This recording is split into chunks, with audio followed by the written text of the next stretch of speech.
Bismillahirrahmanirrahim. Assalamualaikum warahmatullahi wabarakatuh. Alhamdulillahirabbil alamin, wassalatu wassalamu ala asrafil anbiya'i wal mursalin wa ala alihi wa sahbihi ajma'in, amma ba'd. Selamat pagi murid-murid semuanya. Mudah-mudahan pada kesempatan ini semuanya dalam keadaan sehat walafiat. Dalam pembelajaran kali ini kita akan membahas mengenai bab tolong menolong, ya. Sebagaimana dalam Al-Qur'an surat Al-Maidah ayat 2 yang berbunyi, A'udzubillahi minasyaitonirrajim. Bismillahirrahmanirrahim. Wa ta'awanu 'alal birri wattaqwa wa la ta'awanu 'alal ismi wal 'udwan. Wattaqullaha innallaha syadidul 'iqab. Wa ta'awanu 'alal birri wattaqwa, dan tolong menolonglah kamu dalam kebaikan dan takwa, wala ta'awanu 'alal ismi wal udwan, dan jangan tolong menolong kamu dalam kemaksiatan. Wattaqullah, dan bertakwalah kepada Allah, innallaha syadidul iqab, sesungguhnya siksa Allah sungguh berat. Tolong menolong di dalam Islam disebut ta'awun. Ya, ta'awun ini upaya untuk saling membantu atau saling bersinergi antara satu pihak dengan pihak yang lain.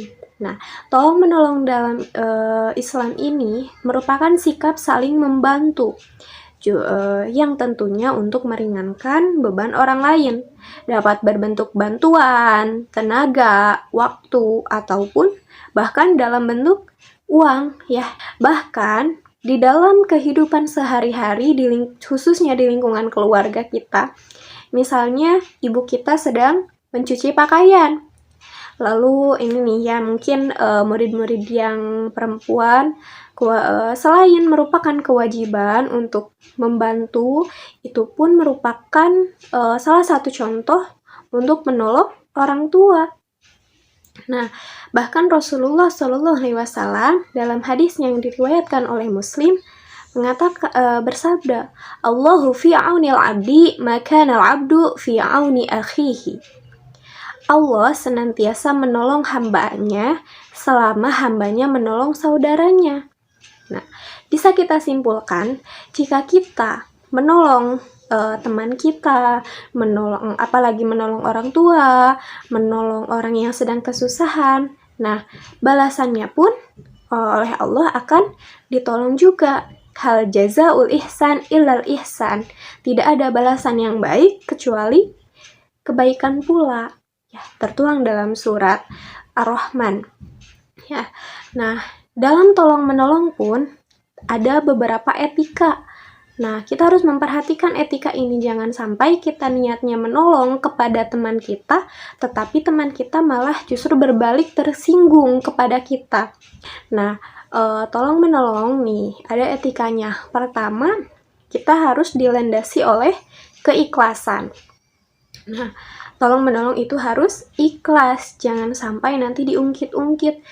Kamu kemarin juga udah saya tolongin gitu ya, masa sekarang nggak nolongin saya? Dan jangan sampai seperti itu, karena jika misalnya kita menolong teman kita, akan tetapi balasan teman kita berbalik, maka akan diganti lagi dengan kebaikan orang lain terhadap kita.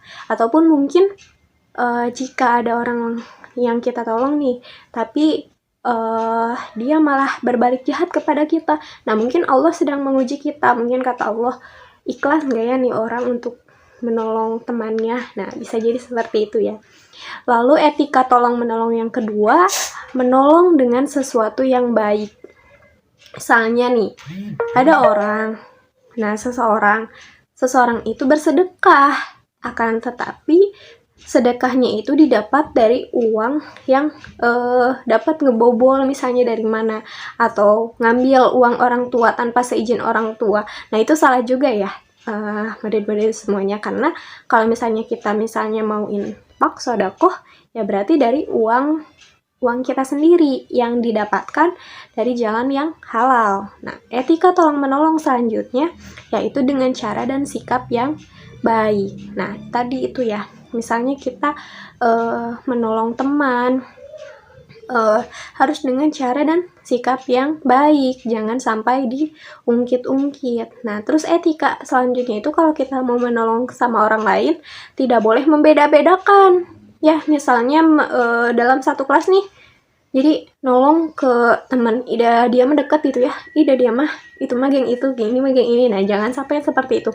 Meskipun kita jangankan satu kelas, kita berbeda suku, ras, agama, golongan, nah itu pun kita harus tolong menolong. Akan tetapi jika dalam keagamaan menolongnya itu tolong menolong jangan sampai menyangkut kepada hal akidah, jangan sampai kita menolong malah kita yang terbawa akidah kita yang rusak. Nah, itu tidak dibenarkan ya. Karena ada suatu kisah pada saat zaman Rasulullah Shallallahu Alaihi Wasallam, ada segerombolan orang-orang kafir yang mendatangi Rasulullah, lalu ingin meminta makanan dan penginapan kepada Rasulullah. Itu orang-orang kafir ya semuanya. Lalu Rasulullah memanggil sahabat-sahabatnya untuk menampung beberapa orang kafir itu. Akhirnya setelah sahabat-sahabat Rasul datang, lalu dipilihlah satu-satu gitu ya. Satu sahabat, satu orang kafir, satu sahabat orang kafir. Padahal itu orang kafir ya, berbeda agama. Tetapi Rasulullah tetap menolongnya karena ini bukan dalam hal akidah. Nah, lalu ada satu orang kafir nih yang tersisa yang tidak dipilih sahabat satupun karena orang kafir itu punya badan yang besar seperti raksasa. Nah, akhirnya singkat cerita sisa yang tidak dipilih oleh sahabat itu menginaplah di rumah Rasulullah. Lalu oleh Rasulullah diberikan kamar terbaik kepada orang kafir itu.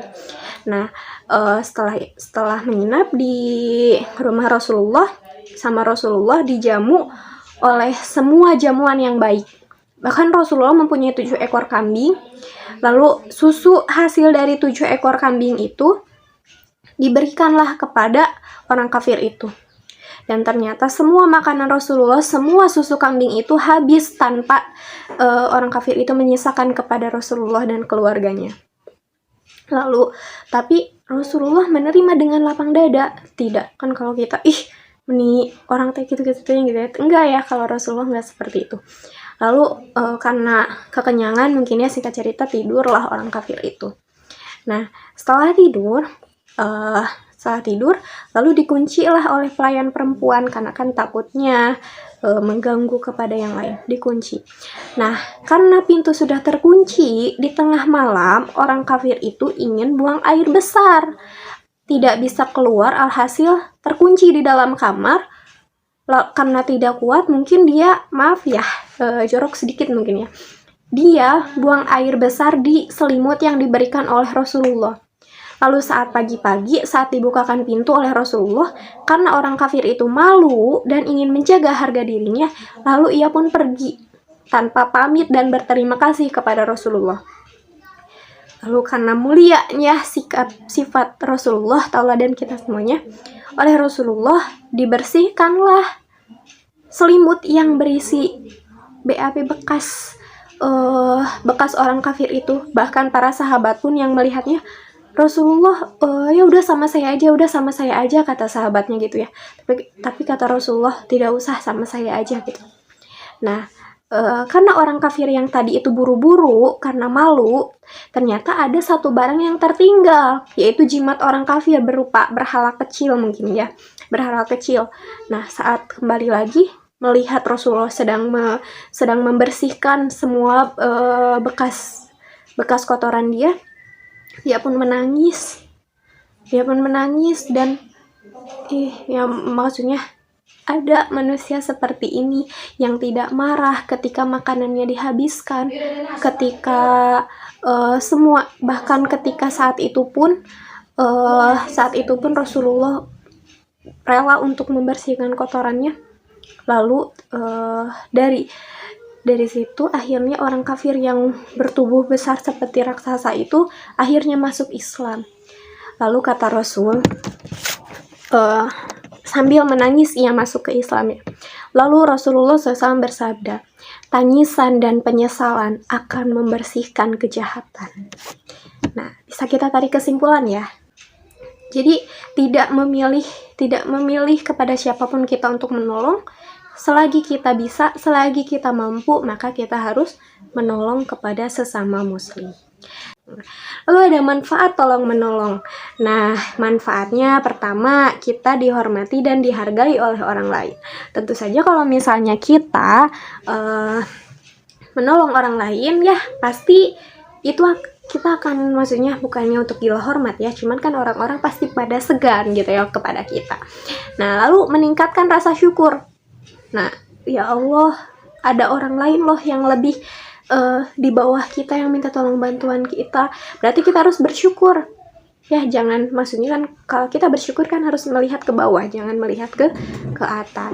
Lalu yang ketiganya, mengurangi rasa stres. Karena kan dengan kita membantu orang lain, oh kita bermanfaat nih bagi orang lain gitu ya. Lalu yang selanjutnya, menciptakan persaudaraan dan persatuan. Nah, kalau misalnya kita saling tolong menolong, lalu nanti saat kita butuh bantuan orang lain juga menolong kita, akan timbul kan jadi seperti saudara. Dan apabila kita menolong beda suku, beda ras, nah kan akan menciptakan persatuan di antara kita semuanya. Nah, mungkin seperti itu materi untuk hari ini. Nah, tugasnya berarti menghafalkan hadis yang tadi ya. Allahu fi aunil abdi makana al-abdu fi auni akhihi. Allah senantiasa menolong hambanya selama hambanya menolong saudaranya. Hadis riwayat Muslim. Ya, sekian dari Ibu. Semoga materi ini bermanfaat bagi kita semuanya. Mohon maaf apabila ada kesalahan. Usikum wa nafsi bitaqwallah, unzur maqala wa la tanzur man qala. Wassalamualaikum warahmatullahi wabarakatuh.